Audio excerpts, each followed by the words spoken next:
Hello, everybody.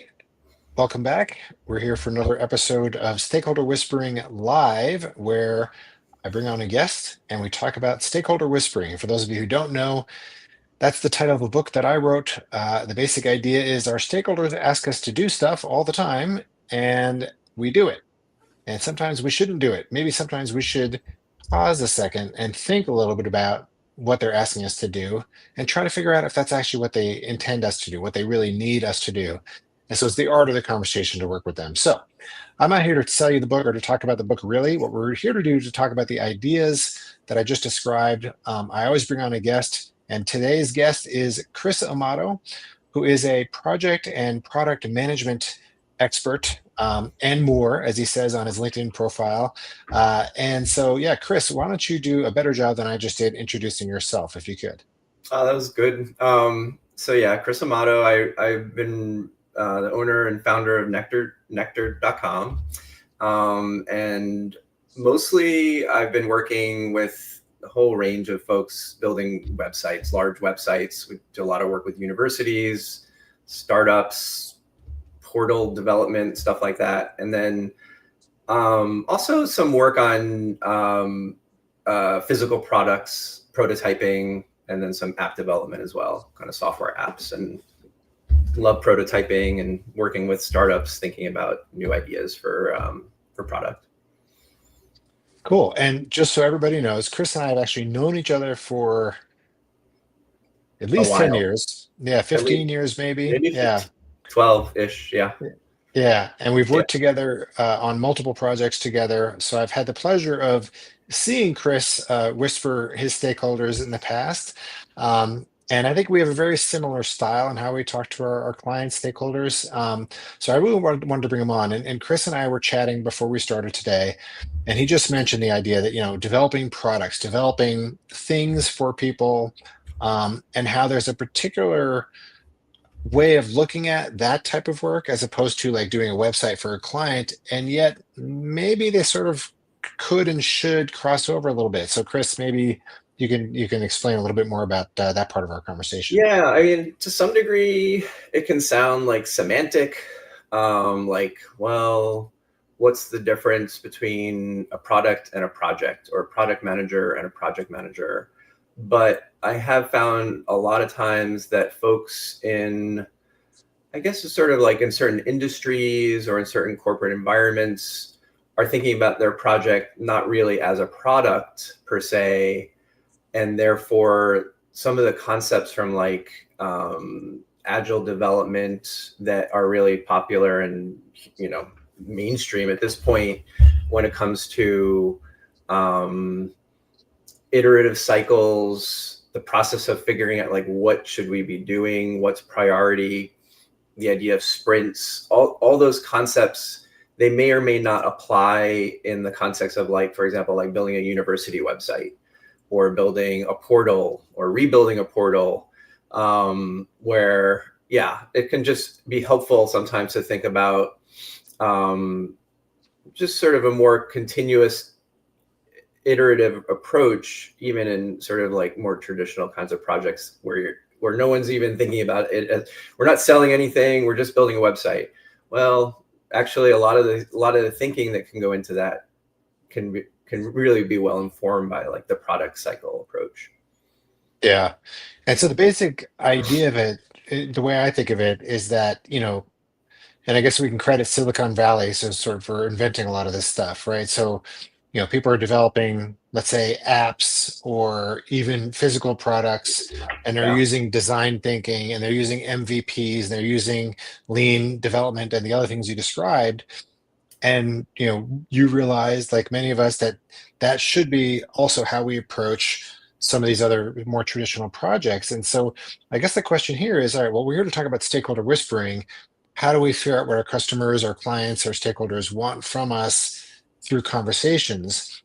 But what you're describing, it's not necessarily even about conversations, about using techniques like MVP, minimal viable product. And so, and I fully support that idea, right? It's not just having these great conversations, it's actually putting things in people's hands that they can play with. And that's part of the way of figuring out, does this work? Is this what you're looking for? So Tell us about that. Like, where is that Yeah. line between it's a conversation, but it's also something beyond a conversation? Yeah, I mean, I think to some degree, this is a little bit of a parallel to like um, the old kind of like waterfall versus agile, kind of the gap between those things. Because I still find that a lot of projects, the waterfall approach is still assumed, and to some degree makes sense, like in a traditional process where if you're starting, if you just again kind of thinking about a website, you'll think about, well, you start with a brand and then you go from the brand to information architecture and wireframing, and then from there you go to design proper and graphic design,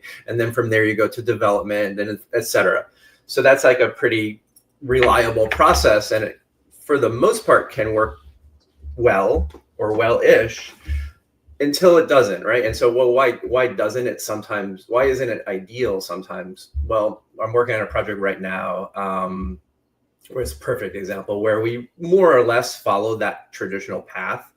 Um, we're working on like a collection site for the Yale, the British Center at Yale, Yale British Center for Art. It's a museum down in New Haven, and so they had a legacy collection site which kind of did the job, but it was like, really time for an upgrade, reimagining, rebrand, and so on. So we work with a partner design agency, which was absolutely fantastic. The same company that had helped build the rebrand for the communication side of things. They wanted to apply that branding style to the collections portal as well.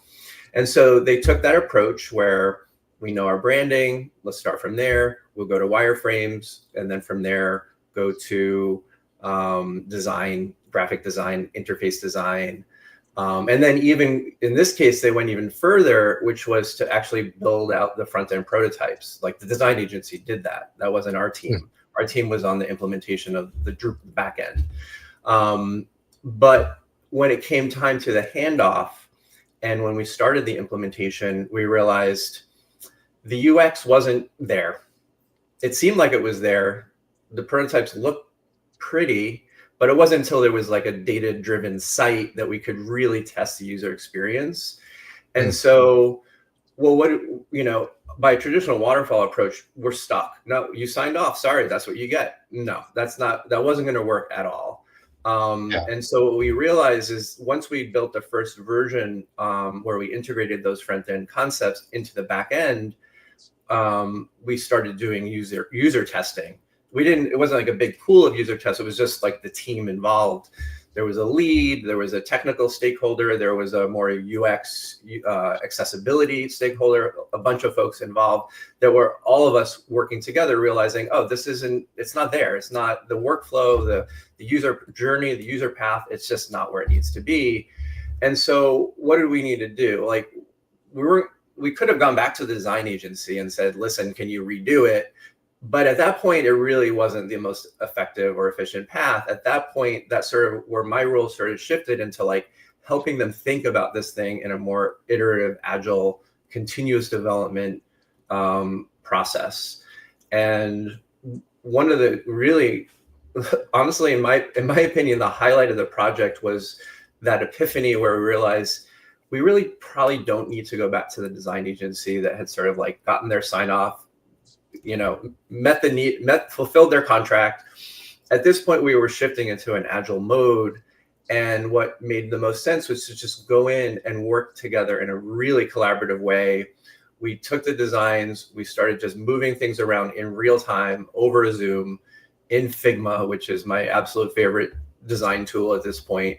And we got there. We moved things around, and then, it took some back and forth, some thinking. Let's kind of do some sort of low key impact impressions on those revised designs, and then realize we're good. Let's do this. And then we did a sprint where we basically like pushed all these changes into the Drupal implementation, retested it, and it just worked wonders. It just really addressed all these things that could not have been anticipated in a waterfall approach that didn't involve real deeper testing, deeper user experience. And so that's not, again, it's like, that is not a waterfall approach. That is absolutely a much more collaborative, much more open communication. And now we're at the point where we have what we're considering a viable and a true MVP, minimal viable product, that will now be released to about 20 folks in a user testing pool to get essentially a first round of like meaningful user testing feedback before the site launches. So Yeah. it's kind of like a perfect use case for it, where like, sure, waterfall is easy to contract, right? It's easy to sort of, here are the steps, here's your Gantt chart, and then you're done. But building in some, assuming that the money and the time is there to do that kind of iterative, because it takes time. It's not like necessarily for free, but it's work that's like so valuable to, if you can do it, in building that into your project timeline can be really useful. So it's like, maybe Yeah. you get the benefit of like the structured waterfall, but you build in some continuous development even leading up to launch. And then of course post-launch, then you get the hordes of folks and users coming and giving feedback. There's usually going to be an opportunity for yet another cycle post-launch, but even leading up to launch, it can be a good process. Yeah. It's actually interesting. As you're speaking, I'm realizing the reason I wrote the book is probably heavily influenced by the fact that I came out of web design and development. And then even when I was doing my data visualization, data storytelling work before I started teaching it primarily, you're developing these things which are highly technical. There's this programming, there's stuff that happens, this interactive experience, but there's also the design layer. And having come up at a time when, yeah, the waterfall process was the way, and then just hitting that pain point on every single project where the ideas we thought were the best way to do it, there's always that moment where, you know what, that doesn't really quite work the way we thought it would. And so you sort of transition into, sort of solving those problems. That naturally revealed this idea that our stakeholders don't know what they need, especially in technical projects, because they're not technicians, they're not web design development people. There are all these opportunities for misinterpretation of needs, not to mention just, it's difficult to anticipate the way these kinds of things might work. So I think that's a huge reason why I got here. But I want to circle back because you said a very, very important word when you're describing what happened. The design team did what they did. You're starting to implement it, and there was an epiphany. This Mm-hmm. moment when you and the client realize, yeah, we don't have to go back to design. We don't have to go back to waterfall. We can do it this other way. Yeah. Do you remember that moment, that conversation? Do you remember like what happened when that epiphany hit? I remember extremely well. It was like very vivid. It was it was one call where I had to, it was a little, it was like one of those moments as a project manager where you have to you're kind of breaking the script because of the way the project is framed, the assumptions of the contract relationships. I basically was at the point where I had to switch roles potentially. But I didn't want to presume that would work. I needed to just talk honestly with the leads, the lead decision maker, to say, I think we're at a point at this project where to get to the next level, we either have to we need to go we need to get back, put our design thinking hat on again. And you have a few choices. One, you can go back to the agency that did the work. Two, I can bring in a designer that I know is very good. Or three, we can do it. And at that point, there was enough trust and rapport and confidence that as the, I can wear that hat. Um, so yeah, that was the decision point, and there wasn't a quick answer. It wasn't like, okay, we'll do this. She Yeah. thought about it. She's like, let me talk to my team. Let me think about it. And we weren't even sure that the agency was available, and there was a question about whether I would have to check if my designer was available, and it just became clear, like, no, we're going to do this, and we have the language, we know what the challenges are, and we can solve them. Yeah. I think that's it. Like, and you just said the other magic words, trust and rapport. And if that Yeah. wasn't there, obviously this never would have happened that Right. way. Right. Um, I think also there's an important point there about the collaborative process, right? Because, the old way, if you want to go real, the old Sure. hierarchical Yeah. way is, Yeah. the boss says do this, you do it. It's hierarchy. Right. The new way is, or the halfway way is like stakeholder whispering. The boss says do this, you sort of work together to figure it out, kind of, but mostly they're still driving the bus, and then you still do it. The new way is really it is a partnership. It is a collaborative effort, and without that back and forth, without that thought partnership, whatever you want to call it, it's really hard to do your best work. The So other how did thing, you build that rapport with them? Was it just because you'd been doing a good job for a while? um, I built that rapport because I think that honestly, it was honesty. I Mm, think it was honesty. I think partly it's a benefit of being you know a little senior in years, just having done it for a long time, and just not needing to worry too much about, will this make me look bad if I admit that this isn't right? yeah. Um, that fortunately I can I have no shame. So meaning like in to be more specific or more concrete, like so we would be on a phone call on our check-in, our weekly check-in, looking at progress, looking at tasks, looking at what's done, what's to do, all that kind of stuff. But really what we were doing is looking at the product in Yeah. its current state and testing it in real time. There's no formal, magic thing happening. There's no magic QA team doing anything useful back there. There's QA, there's some, unit testing and so forth, but that's not user experience testing. And so we would be just working on calls week after week, looking at the product and just making, using our intuition and our wisdom to make decisions about what's working and what wasn't. And I was just right there with them. And I would say, oh, wow, that's a problem. You guys, or I would see things that weren't necessarily in the spec. And I'd say, hey guys, like, I can't scroll on this page because this iframe is taking up the whole thing. And I can't, it's a real usability problem. Yeah. And they didn't bring that up. I brought it up. So I'm criticizing the thing that I'm delivering, Yeah. which again is kind of breaking the mold. Like, and I think it's that honesty, I think helps. Like, there's just no point in, I'm not going to pretend it's fine when it isn't.